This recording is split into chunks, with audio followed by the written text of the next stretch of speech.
Good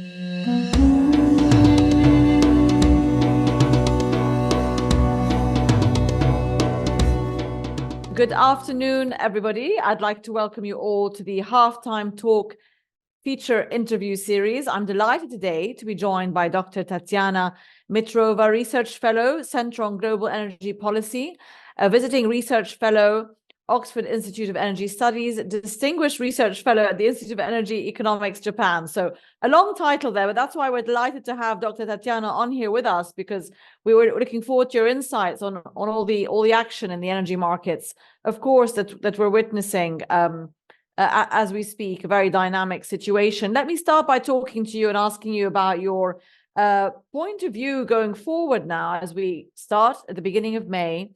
Of course, on something that's on top of everyone's mind, which is geopolitics. And we're going to talk about Russia, Ukraine, and the Middle East. I want to start with the Middle East and ask you to give us your opinion on how much geopolitical risk there is in the energy markets, in the oil price. How nervous are the participants about these sort of oscillating tensions, let's say? Good afternoon, everybody, and thank you for having me. It's great pleasure. So look, with the geopolitics, I think the past 2 years have demonstrated quite clearly that in the energy trilemma, when we were all focused on environmental consequences and on economic performance, actually energy security and all these geopolitical risks, they were a bit downplayed. Now they came back to the arena, and the last 2 years, they were really crazy. But, looking forward, if you analyze the reaction of the markets to these incredible events, so something we couldn't have imagined 5 years ago, just imagine Russia invading Ukraine or Iran bombing Israel. What would be your assumption on the oil price? 200, 500? Exactly. Nothing around that. Actually, oil markets proved to be extremely resilient, much more resilient than anybody could expect.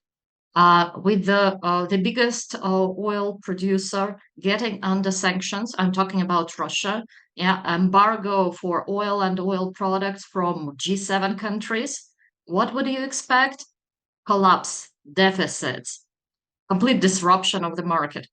Nothing close to that actually in reality.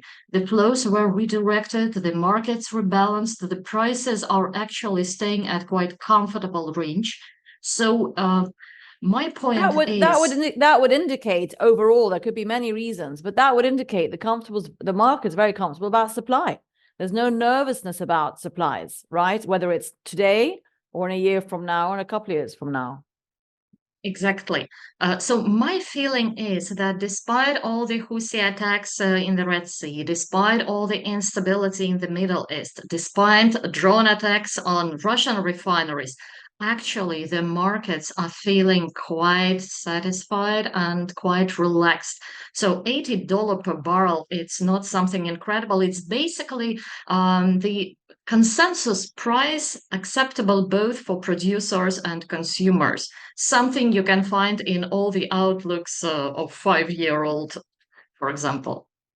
Yeah, exactly. But let's talk a little bit about, just delve a little bit more into that. I mean, you said Russia, obviously it's still conducting a war with Ukraine. Clearly that's draining its purse. It has obviously the distraction of military operations as well as financially trying to keep that going. And we had these attacks on its refineries, which have now stopped, possibly because the US aid package came to the rescue of Ukraine to an extent. But I mean, there has been some damage and some even with that impacting refinery runs, etc., we still saw a very comfortable market. I mean, are things back to normal now in Russian refineries? What feedback are you getting from there on the ground, if anything? Well, first of all, I would like to correct you. Actually, the attacks didn't stop. Just this night, there was another massive attack. And during the weekend, another refinery was really damaged severely. So it's ongoing despite the fact that Ukraine has obtained this financial support from the US. And it seemed to be like a unpronounced part of the deal. Yeah, but nevertheless, attacks are still ongoing. Russia managed, so in February, the situation was worst for Russia. It was up to 15% of the refining capacity affected, which is already a lot. Mm, Not all of this capacity was utilized, yeah, but still. Right now, Russia is moving into seasonal maintenance of the refineries, which is further squeezing the availability of capacities. But what happened during March and April, Russian oil companies were really very smart and fast in fixing this damage. So they've managed to obtain spare parts, they've managed to fix at least like 5-7% are back in operation. So it is looking now like a race between Ukrainian drones and Russian oil companies fixing the damage. If any of those stop, then it will result in a quite considerable rebalancing of the capacities. But so far, they seem to be going in line together. So I do not think, frankly, that we will see any massive disruption on the global petroleum product market due right. to these attacks. But most likely, the key problems will be in the Russian domestic market, because now it is the seasonal demand for agricultural works. Yeah, and now Russian oil companies are facing quite severe bottlenecks in the domestic logistics. First of all, with the railroads, so they have to redirect the flows of petroleum products, trying to rebalance their portfolios. It is becoming more difficult because it's not only oil using these railroads, but also container shipping and coal and many other things. So they have to stand in line Mm, mm. waiting for the permission. But basically, I do not think that it will cause any severe damage for the global market. Okay, and what about then? That's good to know. And also, we do have, at least in the short term, indications the last week or two that anyway, the demand for products, demand for diesel, the demand for, yes, we have the driving season coming up, but we seem to have enough products, let's say, also from a supply point of view.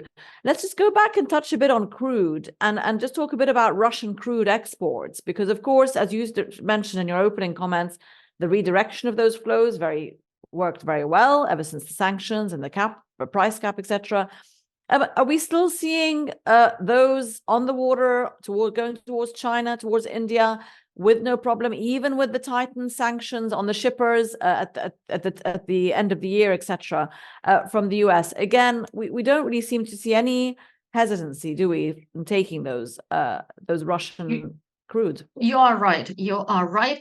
So it's another race between the US authorities imposing additional sanction pressure and Russian oil companies finding the new bypassing ways and managing to convince their counterparties in non-OECD countries that Russian crude is cheap and available.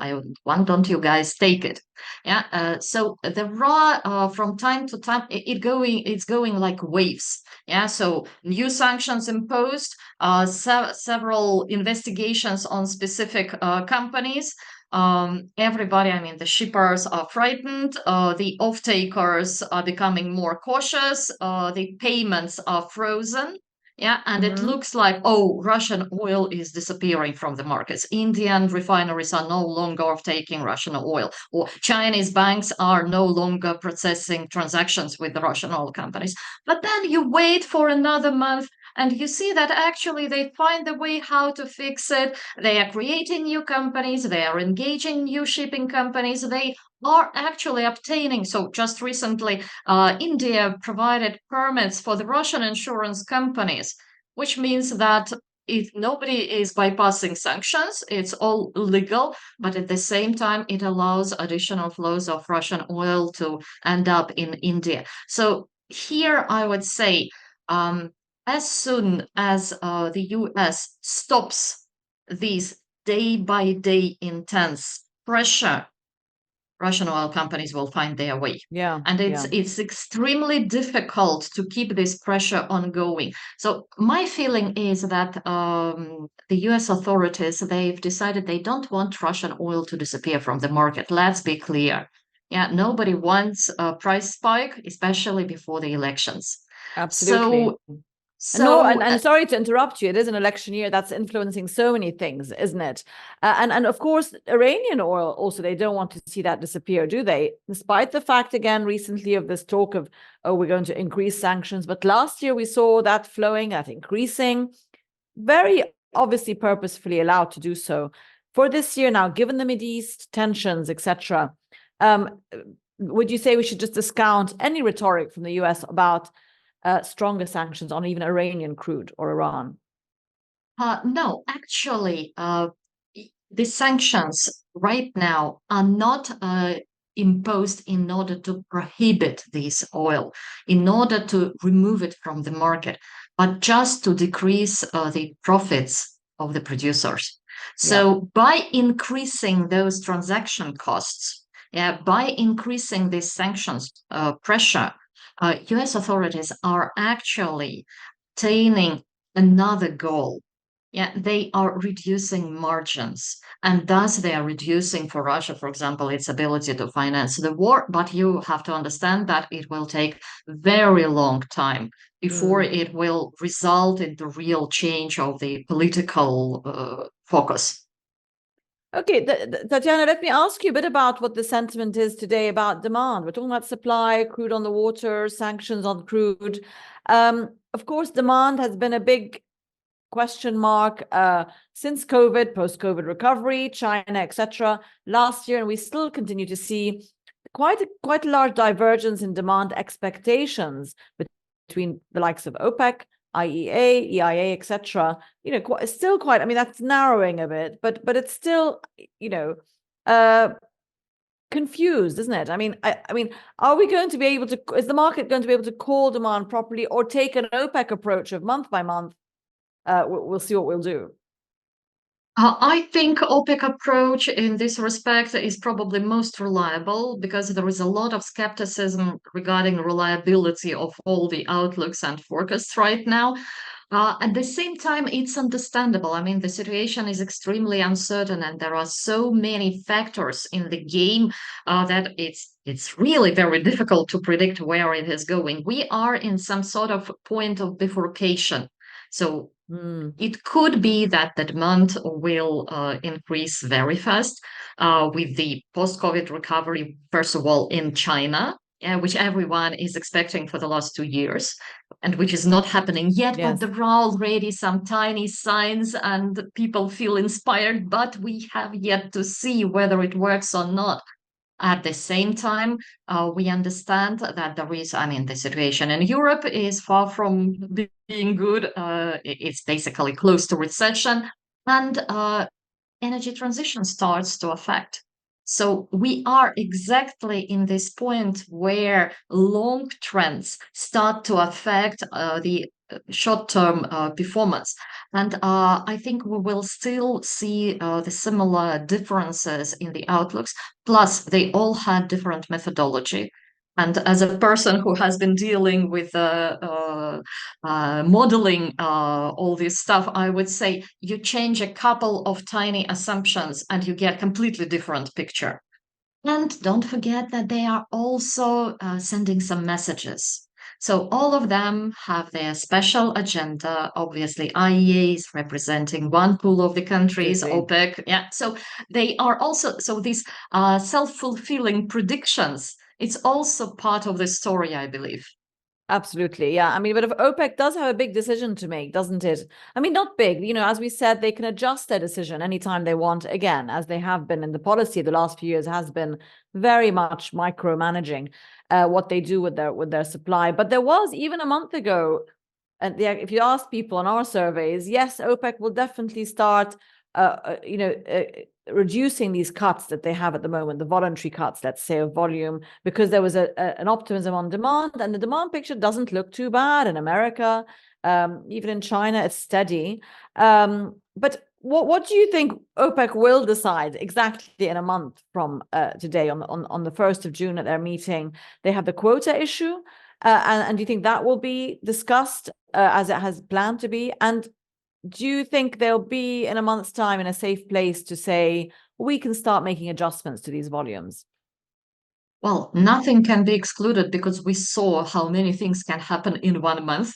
Yeah, but my general feeling is that during this year, probably we will not see any significant moves in the OPEC policy because this micromanagement, as you said, it proved to be very wise in the situation when you actually do not know what will follow in the next few months. So they can afford to micromanage until 2025 without any problem and without any significant loss of the market share or any loss in the revenues. I don't think that they want to make the situation tense, that they want to go for a confrontation. Again, it's election year and there are many other factors affecting the geopolitical background. So this wait and see approach, step by step, without creating conflicts, I think it's to the benefit of OPEC at the moment. It can change. Yeah. So we can see a different picture in 2025, depending on how demand will perform. Absolutely. And of course, one of the things that's been impacting that demand and always does is the cost of money, is the cost of living, interest rates. Of course, I'm referring now to the interest rate policy of central banks and now the forward expectations of what may or may not happen. Again, that picture is changing month to month. Now we're talking about the US because inflation is still sticky, not possibly cutting rates even marginally so soon. And Europe, of course, is in a different position, isn't it? How nervous or how much attention is the oil market paying to central bank policy? What's the and inflation, therefore, in terms of how that might push prices and therefore policy? I would say to the less extent than the green energy market. So oil market in this respect is in a better position. I mean, the cost of capital, yeah, it affects their performance, but it's not that critical when it comes to wind or solar farms. When all the capex has to be spent upfront, and then you have very low OPEX, the situation is different. They are completely dependent on the interest rates, and for them, it's really quite painful. I don't think that for oil market it will be. I mean, it's still very difficult to replace oil in the consumption, and so demand patterns, at least in the summer season, most likely will be not that sensitive to the prices. Okay, but the transition technology and investment will be more elastic, won't it? And I mean, give us your opinion, Dr. Tatiana, on that trend, because since COVID and since the whole topic of energy security has come to the fore, the Russia-Ukraine war, we sense as observers of the market that this transition, there are still projects going on, but there has been a slight pullback, hasn't there? Cost of capital, energy security, all these things sort of putting a little bit of a dampener on energy transition progress. Would you agree with that or not? Difficult question. Yes and no. Depends on the region. Yeah, so for Europe, for example, energy transition now is priority number one, also in terms of energy security, because all the renewables, they are local, they do not depend on the imported fossil fuels. So after the Russian gas cuts, it became priority for domestically. Of course. For the other regions, again, take Japan as an example, or even China, which keeps enormous investments in the energy transition technologies because they've decided to make it like a flagship of their industrial strategy. In the US, we also see like simultaneously a lot is happening after IRA. Yeah. in terms of renewables expansion, but at the same time, there is quite impressive activity in the oil and gas upstream. So it depends on the local circumstances, and each country is choosing its pathway. It's very visible, though, in the performance of the oil and gas companies, which were talking only about renewables for the last like 3-5 years, but now they are moving their focus back to their core business, because when the prices are slightly higher, the margins are better, and it's a very difficult choice whether you put additional investments in the oil and gas, which is where you have all the competences and which are providing good returns to your shareholders, and please your investors, or you put money at more risky renewable projects where you actually are not quite sure that you fixed all the technologies, and the returns are definitely lower. So each company is solving this dilemma in its own way. Some of them made a sort of pushback and say, okay, we will slow down renewables and we will reinvest again in the oil and gas, but it's not the whole energy industry. It's oil and gas, guys. In renewables, actually, if you look at the statistics, 2023 was another incredible year in terms of capacity additions and the volumes of investment. So it keeps growing. But oil and gas sector seems to be less engaged right now in these investments. It can change again in a couple of years. So I don't think that it's a long-term trend, but look, for the oil and gas companies to rethink their business, to understand what will be their business model in the new world of peak oil, it's really existential challenge. It's difficult. It takes time. Absolutely, as it is that's for the IOCs and the NOCs, of course, in this region where I am, in the Gulf, there's a lot of billions of dollars being invested in transition energy, hydrogen, etc., and solar, but also clearly policies that are maximizing the next 10 years until we perhaps reach peak oil, or etc. That's again debatable. You mentioned, Dr. Tatiana, the US production in that, because that has been a little bit dynamic in the last 12 months. We ended the year with new record output from the US. Mixed opinion on whether that can be maintained this year or it'll plateau and actually decrease because of the nature of the geology of shale. Is it at all a concern for OPEC Plus? And from a market share point of view, how much do you think that factors into their thinking? Well, I'm sure that OPEC is very closely monitoring all the developments in the US, because they have already this unpleasant experience with the previous wave of shale revolution. There are some quite impressive improvements in the drilling productivity in the US. So again, the new technologies, they are supporting this shale miracle. But at the same time, the financial side, the ability of the shale companies to attract money, their credibility in the eyes of the financial institutions, it's much lower, because the previous 10 years, they were not great in terms of their financial performance. So I think OPEC realizes that actually there will be maybe some marginal growth, but it's not like another 2-3 million barrels per day addition. So it's not something that might destroy OPEC's market share. But at the same time, there are other producers, so they are looking also at Brazil, at Canada, at Mexico. Exactly. So what's happening there? And that's the work of OPEC all the time. Absolutely. But I mean, I suppose in a way, it's OPEC has again got itself into a bit of a bind in that it's holding back 5 million barrels a day of its own oil to support the current market. And so it's kind of stuck now. If it wants to add those volumes back, there just isn't the room for that. We're going to have a real demand surge, aren't we, for that? And I mean, on that point, also demand, also we have China demand, India demand. We have also the demand coming from all the emerging markets for oil. And how do you think how challenging is the current price for them at $80, $80 to $85? If we see demand come back from China, for example, and oil prices go up to 90 and above, do you see countries, the members of OPEC checking that rise? Do you see that we have a ceiling that the producers will control this time around?